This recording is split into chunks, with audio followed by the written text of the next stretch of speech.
काल खड़ा सर ऊपरे, हाथ धरे कमान, कहे कबीर कह नाम को, छोड़ो सकल जहान।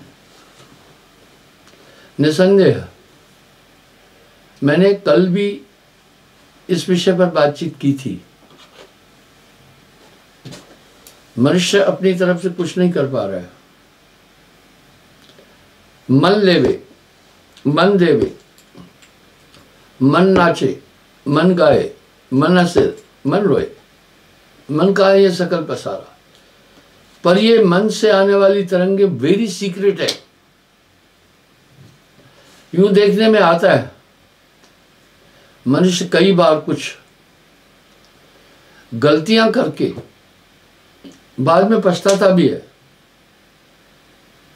क्योंकि इंसान के अंदर विवेक भी है।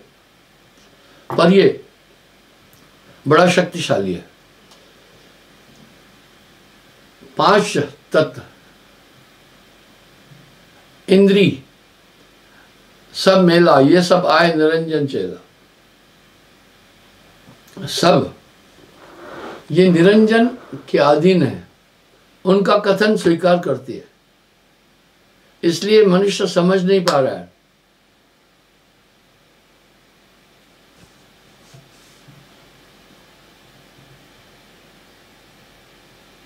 जाके जीव निज नाम समाना, ताकह काल अमर कर जान। अब नाम पर केंद्रित कर रहे हैं बार बार। इससे संजीवनी बूटी थी, नाम अमल रस चाके जोई, ताका जरा मरण ना हुई। बहुत बड़ी बात है। कह रहे हैं ये गर्भ निवारक नाम है भाई। वाह, गर्भ में फिर नहीं आएगा। जब दाना भुन जाता है फिर प्रफुटित नहीं हो पाता है। यही तो महान रहस्य संतत्व की धारा का है।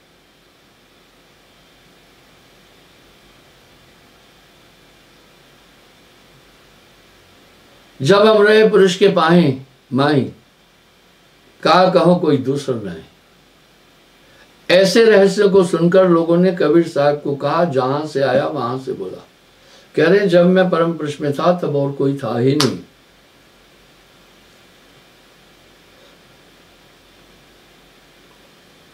विश्वास करो हे धनदास, मेटो भ्रम होए निशंका, काया गर जीत बजावे डंका। जमराजा वर दारुण महाविकट ब्रह्मांड, अन्यथा किसी भी प्रकार से कोई इनसे बच ही नहीं सकता है। आप देखें ना, दुनिया के जितने भी लोग हैं सब मन तरंग में जगत भुलाना। एक दो ही होए ताए समझाऊं, एक दो की बात नहीं है, ये प्रभाव सब पर पड़ रहा है। इस विषय पर किसी ने कभी बात ही नहीं की है।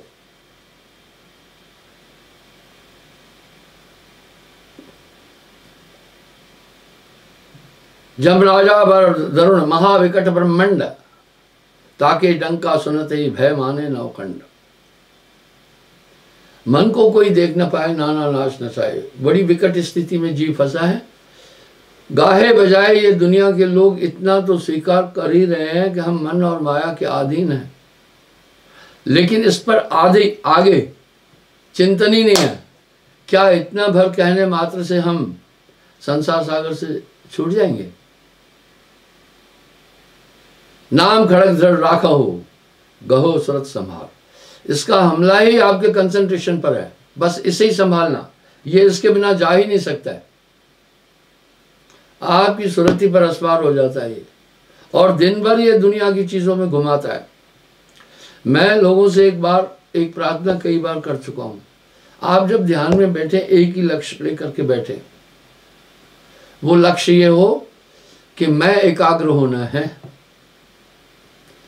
आप देखना, इतनी बारीकी से आपको वहां एकाग्रता से निकाल कर किसी चीज में ले जाएगा, आपको पता ही नहीं चलेगा। तो आप एकाग्र हैं या नहीं, इसका अनुमान कैसे लगाया जाए? आइए मैं सूत्र बताता हूं। अगर आपका पूरा ध्यान श्वास पर है, आप श्वास से नाम नहीं हटा, ध्यान नहीं हटाना। साहब सीधा सीधा तो कह रहे, वहां ये मूल्यांकन का आपको करने का अनुभव मिल जाएगा। अगर आप श्वासा पर है तो आप समझिए फिर आप एकाग्र है। श्वास सुरत के मध्य में कभी न न्यारा होए, ऐसा साक्षी रूप है सुरत निरत से सोए। अर्थात अगर आप श्वास से हट गए आपका ध्यान, तो समझना मन के साथ चले गए आप। मन किसी भी कीमत में सुषुम्ना खुलने नहीं देगा, इसकी ये ड्यूटी है। अगर सुषुम्ना खुल गई आप आंतरिक जगत में प्रवेश करेंगे। जैसे कैदी को जेल से नहीं निकल पाए, उसके लिए पूरे जतन किए है। आप टीवी में भी देखें, तिहाड़ जेल में वेबसाइट पर जाकर देखें, पहले खंदक खोदी हुई है, बड़ी बड़ी खाइयां हैं, जेल की प्राचीर बड़ी जबरदस्त है, वहां से निकलना मुश्किल है। फिर वहां पर प्रहरी लोगों का पोस्टें बनी हुई हैं, अगर किसी यत्न से वो निकले तो गोली मार देंगे। इसी प्रकार सुखमन मध्य वसे निरंजन, मुदा दसवां द्वारा वहां से ऐसी ऐसी तरंगे, ऐसा ऐसा झंझट फेंक देगा,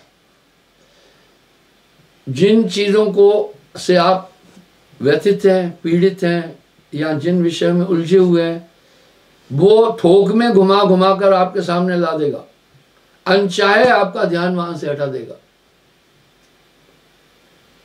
और कहाँ ले जाएगा उन्हीं विषयों में। बस आप श्वासा से हट गए ना। इसलिए एक संत ने बड़ा अच्छा कहा, अगर कुछ नहीं कर सकते हो तो तुम सिर्फ आंख ही बन जाओ, तुम सिर्फ आंख बन जाओ। तो ये सूरत को 24 घंटे घुमा रहे हैं।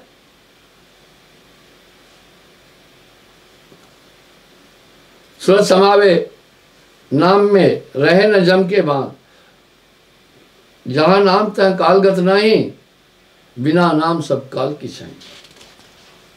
जब आप इस तरह करेंगे तो आपको एक अनुभूति होगी कि बिल्कुल एकाग्रता के अंदर एक आनंद है।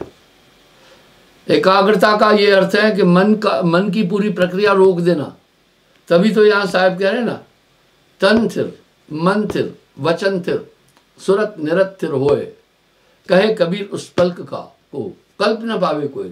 कल्पांतर की साधना भी उसके समान नहीं हो सकती है। आप किसी ऊपर रस्सी पर चढ़ रहे हैं तो आप पूरे कंसंट्रेट होते हैं, या सीढ़ी पर चढ़ रहे हैं आप पूरे कंसंट्रेट होते हैं, थोड़ा ध्यान हट गया तो जमीन पर आ जाएंगे। इस तरह सूरज संभाले कहा जाए, तू ना भरम भुलाए, मन सयार मनसा लहर, बह कथम ना जाए। तज अभिमान गहो गुर चढ़ना, जम से बाचे जीव। यहां पर दूसरी चीज आप साहब एक बात कह रहे हैं बड़ा साफ साफ, गुरु सुरती सुरदेन समाना, ध्यान मूलम गुरु रूपम। जैसे भोपाल में भदभदा के पास में जब भोपाल ताल फुल भर जाता है तो वहां के गेट खोलने पड़ते हैं। तालाब के बहुत बड़ा ताल है, ताल में ताल भोपाल ताल, गढ़ में गढ़ चित्तौड़गढ़, बाकी सब गढ़ैया, ताल में ताल भोपाल ताल, बाकी सब तलैया। तो पानी इतनी स्पीड से निकलता है,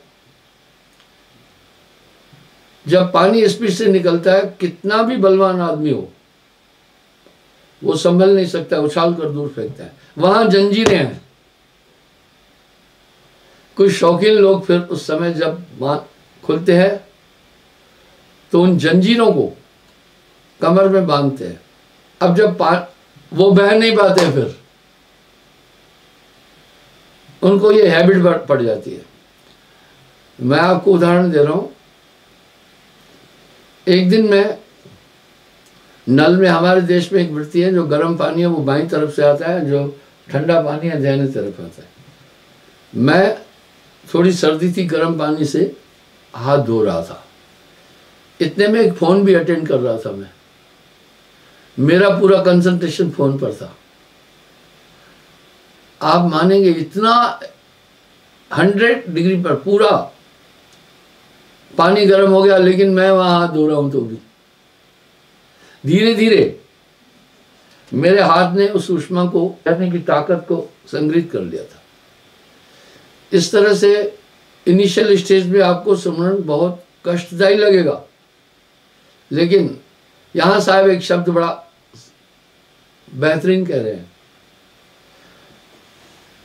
कबीर का घर शिखर पर दूर है, जहां सिलहली गैल, पाँव न टिके पपील का, पंडित ला दे बैल। फिर क्या कह रहे हैं?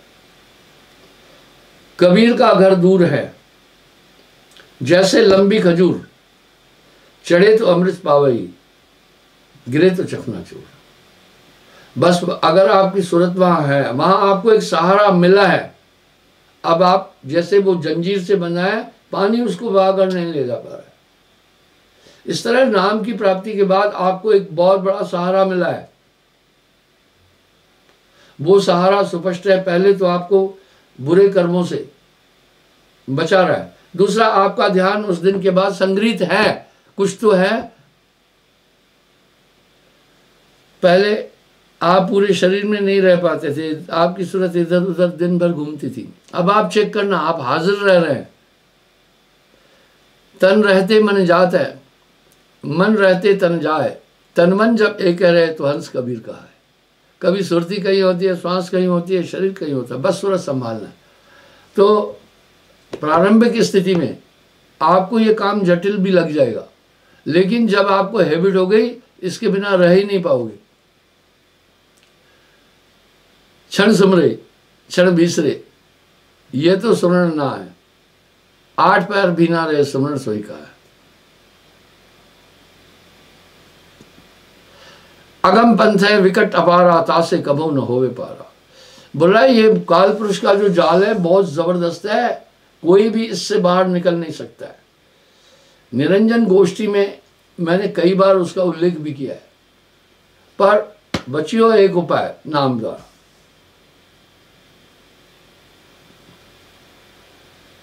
शीतल नाम लेह सहदानी, उतर जाए कछ शंक न मानी। जाए मिले पुरुष के पाई, जेतिक जीत सदगुरु की बाई।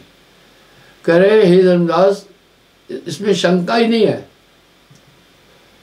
वो परम पुरुष में जाकर समाएगा नाम की ताकत से। नाम ध्यान बल हंसा घर जाई, क्या रे काल तुम करो बढ़ाई।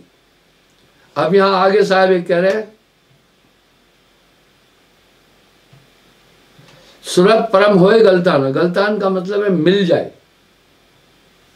ताको मिले निष्पत निर्वाणा। सुरत बांध जब गुरु समावे, इसलिए ध्यान वस्तु अगोचर तभी पाए, यानी सुरत गुरु में समाये। सुरत बांध स्थिर करो, सुरत बांध स्थिर करो, गुरु में दे समाये। पूरा ध्यान एकाग्र करके गुरु में समा दे। कहे कबीर धर्मदास से अगम पंथ लखा है। लोहा चुंबक प्रीत है, लोहा लेत उठा है। ऐसा नाम कबीर का काल से देर छुड़ा है। पहले तो आपका गुरु का ध्यान जल्दी नहीं आएगा। अगर किसी भी व्यक्ति का कहे आप मैं नाम लूं, उसका रूप सामने आ जाएगा, 2 मिनट में सामने आ जाएगा। लेकिन कैसी विडंबना है, गुरु का ध्यान मन जल्दी नहीं बनने देगा। अब गुरु का ध्यान कैसे किया जाए? गुरु का ध्यान 2 जगहों पर किया जाए। एक चरणों का ध्यान, वो टफ है थोड़ा। दूसरा नैन आंख। वजह गुरु का ध्यान इंसान क्यों नहीं कर पाता, ये रहस्य बताता हूं। दूसरा आंख, दृष्टि। इसलिए हमारे पंथ में बंदगी निगाह की है, बंदगी नजर की है। आत्मा का वास आंखों में है। और मन भी आंखों में रहता है, दोनों साथ रह रहे हैं। पल भर आत्मा को मन नहीं छोड़ता है। आत्मा का वास आंखों में है, इसलिए आंखों का ध्यान पकड़ना चाहिए। निरंजन गुरु का पूरा रूप बना देगा, सर, हाथ, पांव, पूरा रूप बना देगा, लेकिन आंख नहीं बना सकेगा। जब भी आपको सपने में गुरु मिले, आप उसको साधारण नहीं समझना। वो सपना नहीं होता है, मन उसको सपना बना देता है। बस सिर्फ एक बात उस समय देखना, पूरी आकृति वो बना देगा गुरु की, आंख नहीं बना सकेगा। वेदों में भी गुरु के ध्यान का महात्म विदित है, इसलिए दृष्टि का ध्यान करना चाहिए। अगर पूरा ध्यान जम गया, उसमें लय हो जाएंगे फिर आप। यहां साहब कह रहे हैं, सुरतवान स्थिर करो, सुरती को स्थिर करो, गुर में दे समाए,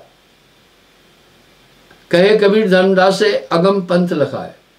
अब गोस्वामी जी कितनी प्यारी पुष्टि करते हैं, श्री गुरुपद नख गणमण ज्योति, सुमृत दिव्य दृष्टि ये होती। क्या हो जाता है, जब तक आपका ध्यान दुनिया के पदार्थों में है, वो अपने स्वरूप से बहुत दूर है और आपको अपने स्वरूप में नहीं जाने देना चाहता है। ये बात तो मान्य है। परमात्मा और आत्मा के बीच में अगर कोई अवरोध है, तो वो अवरोध है केवल मन माया का। बस वो आवरण हट जाए, वो तो सामने है। साहब क्या कहे, साहब तेरे पास, तो कह रहे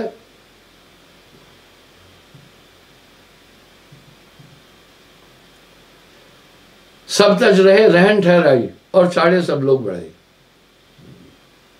कुछ लोग थोड़ा लोग बढ़ाई में जाकर नियम तोड़ देते हैं। बुरे लोग अपनी एक जमात बनाते हैं, जब उनके साथ 10-20 और बुरे मिल जाते हैं तो उनका बल बढ़ जाता है। वो सोचते हैं बिल्कुल यही जमात ठीक है। इस तरह दुनियावी लोग, ये संसार काल का चेहरा है। लेकिन आप चिंता मत करना। मुझे एक आदमी ने आकर बोला, गुरुजी मैं बड़ा अटपटा आदमी था, नाम लेने के बाद मुझ में बड़ा परिवर्तन आया, अब आपकी बड़ी कृपा है। लेकिन गुरुजी कुछ लोग मेरे पीछे पड़ गए नामदान के बाद। मैंने उससे एक बात पूछी, आप नामदान से पहले कैसे थे? बोला गुरुजी बहुत अटपटा था। जब आप अटपटे थे तो क्या गांव के आपके नजदीकी लोग ये नहीं जानते थे? बोला बिल्कुल जानते थे। अब आप कैसे हैं ये गांव के लोग नहीं जानते? बोला सब जानते हैं, बहुत बड़ा बदलाव है मुझे। इसका मतलब है कुछ लोग तुम में बदलाव पसंद नहीं कर रहे हैं, वो चाहते हैं कि तुम गलत रास्ते पर चलो। इसकी वजह है मेरा एक अनुमान है, मुझसे जब आदमी दीक्षा ले लेता है, सदगुरु भक्ति में आता है, तो पूरा जग बैरी हो जाता है। बैरी नहीं होते लोग, उनको किया जाता है। खड़दर्शन चाहता है आदमी इससे बाहर नहीं निकल पाए, लेकिन नाम लेने के बाद उसकी जो ताकत आती है उससे वो बाहर निकल जाता है। अब उनको ये भय होता है ये बाकी को भी वहां खींच के ले जाएगा।